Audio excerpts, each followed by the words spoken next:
Hace mucho calor. Sí. ¿Te has dado cuenta cómo el organismo rápidamente, ante un cambio, por ejemplo ahorita que hace calor, secreta sudor? Y es que es uno de los elementos que caracterizan a un ser vivo, que es la homeostasis, que es todo regulamiento interno para un correcto funcionamiento de nuestras glándulas, de nuestros órganos y todas las reacciones metabólicas que se dan en nuestro interior, ¿no? Y todo esto es base a unos complejos proteicos denominadas hormonas. Las hormonas son aquellas sustancias que se secretan en el torrente sanguíneo o ya sea al exterior. Las hormonas pueden ser, como se dice, complejos proteicos o ya sea lipídicos. Un ejemplo de los lipídicos podría ser aquel como la hormona del colesterol, que es producida o más bien actúa sobre las glándulas sexuales. Otra hormona proteica sería como la oxitocina o más bien la insulina, que son secretadas por células beta. Las hormonas, si viajan en el torrente sanguíneo, no se van a equivocar entrando a células que no les corresponden, puesto que las células poseen receptores, ¿no?, que van a hacer que esas hormonas se unan únicamente a aquellas células que tienen la misma forma, para unirse a un receptor. Así no ocurre ningún, por así decirlo, un desequilibrio o una entrada incorrecta de una hormona a una célula que no le corresponde.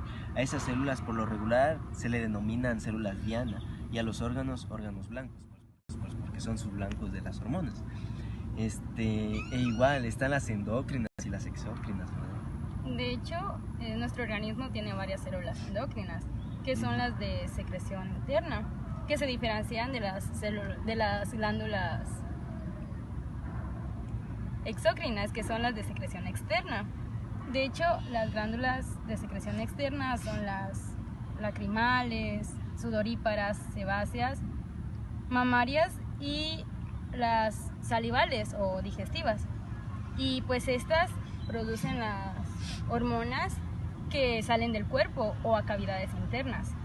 Y las glándulas endocrinas van directamente al torrente sanguíneo, que no hacen las exócrinas, esas no van al torrente sanguíneo. Y además que de las endocrinas se puede ver que son endocrinas porque causan un efecto en los órganos.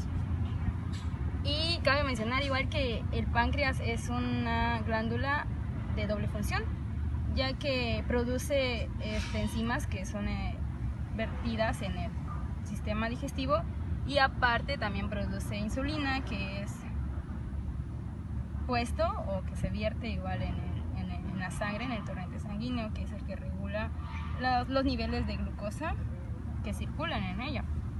Y en las glándulas endocrinas la más importante es la llamada glándula maestra o la hipófisis, que también la conocen como pituitaria. Y esta es muy pequeñita, es del tamaño de un frijol.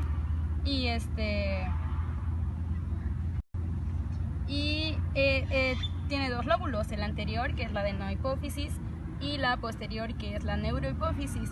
Y esta tiene muchísimas hormonas y 4 de ellas controla a otras glándulas endocrinas. Pero, ¿tú qué sabes?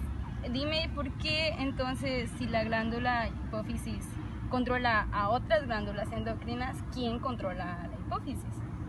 Pues mira, es que aquí ya entra una segunda relación.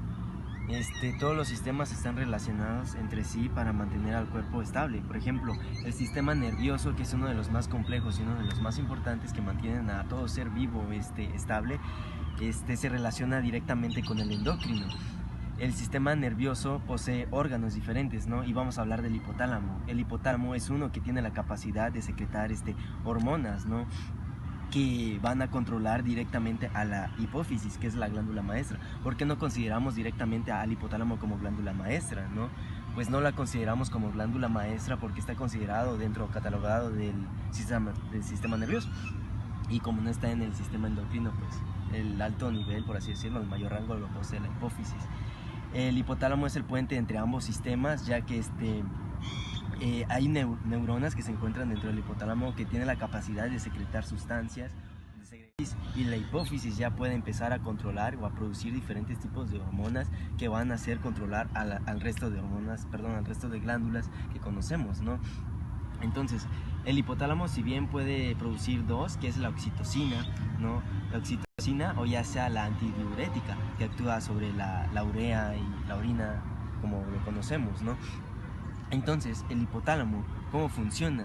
Por ejemplo, ahorita que hacía calor, ¿no? O pongamos otro ejemplo, cuando hace frío, rápidamente tu cuerpo detecta el cambio de frío, el cambio de temperatura, y lo que hace es equilibrar tu medio interno. Lo que hace es, el hipotálamo lo detecta, segrega una sustancia que va a estimular la hipófisis, y la hipófisis va a ir directamente a la glándula de la tiroides y la va a estimular para que produzca la oxitocina. De ahí es donde se produce ya el proceso que le denominamos termogénesis, que es aumentar la temperatura corporal interna para que tu organismo no sufra un daño, por así decirlo, por un cambio brusco de temperatura, que es el frío, ¿no? Así es como funciona. Cuando, por ejemplo, ya deja de haber frío, por así decirlo, dentro de tu organismo, lo que hace el hipotálamo, de nuevo, es estimular a la hipófisis para que deje de producir esa hormona que estimula la tiroides, y la tiroides también deje de producir esas hormonas. A ese proceso en el que dejamos de producir se le conoce como retroalimentación negativa, ¿no? Porque pues estamos dejando de hacer un proceso que habíamos iniciado, ¿no? El hipotálamo, de nuevo, es estimular a la hipófisis para que deje de producir esa hormona que estimula la tiroides, y la tiroides también deje de producir esas hormonas.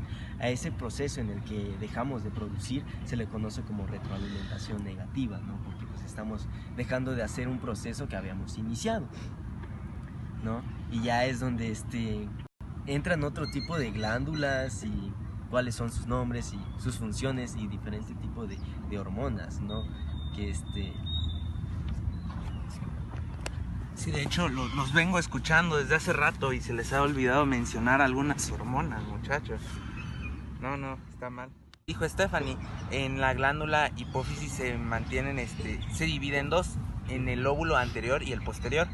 De hecho, en el lóbulo anterior, ya lo mencionó ella, de hecho, se producen 4 hormonas que afectan a otras glándulas endocrinas, que serían, en el caso de la estimulante de la tiroides, para que pueda producir la calcitonina y la tiroxina. Luego, por ejemplo, sería la siguiente, la hormona folículo estimulante, que afectaría a los ovarios y a los testículos para que se desarrollen bien.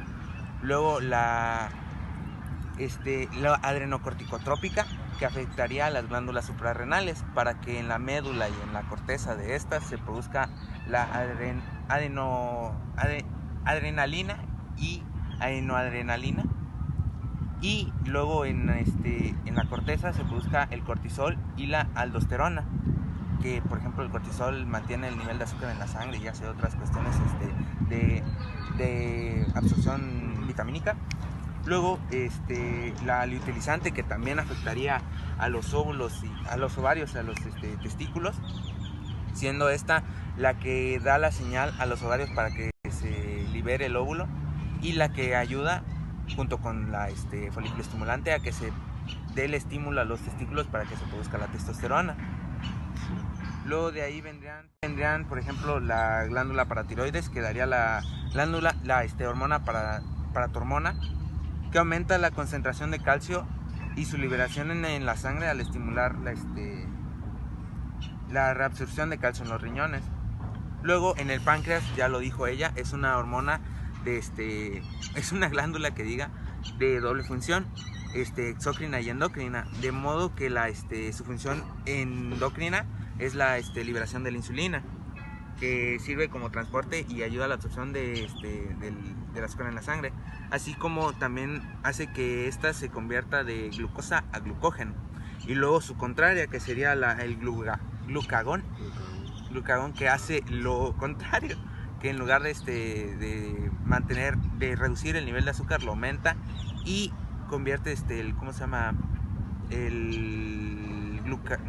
glucógeno a glucosa. Y luego de ahí vendría nada más la pineal, que produce la melatonina que afecta al hipotálamo, que influye en los ritmos biológicos y el inicio de la madurez sexual. También, así es, y es como se relacionan así el nervioso y el endocrino, como mantienen a nuestro cuerpo estable y en equilibrio siempre. El problema es que, por ejemplo, se dan los casos en las enfermedades que afectan a nivel en algunas de las glándulas y dan como resultado, por ejemplo, el gigantismo cuando se da, O también la diabetes por ineficiencia. y dan como resultado, por ejemplo, el gigantismo cuando se da, O también la diabetes por ineficiencia de producción de insulina en las células betas del páncreas, que hace que se haya un exceso o acumulación de glucosa en la sangre. Es donde provienen las patologías derivadas de los problemas del sistema endocrino o también nervioso.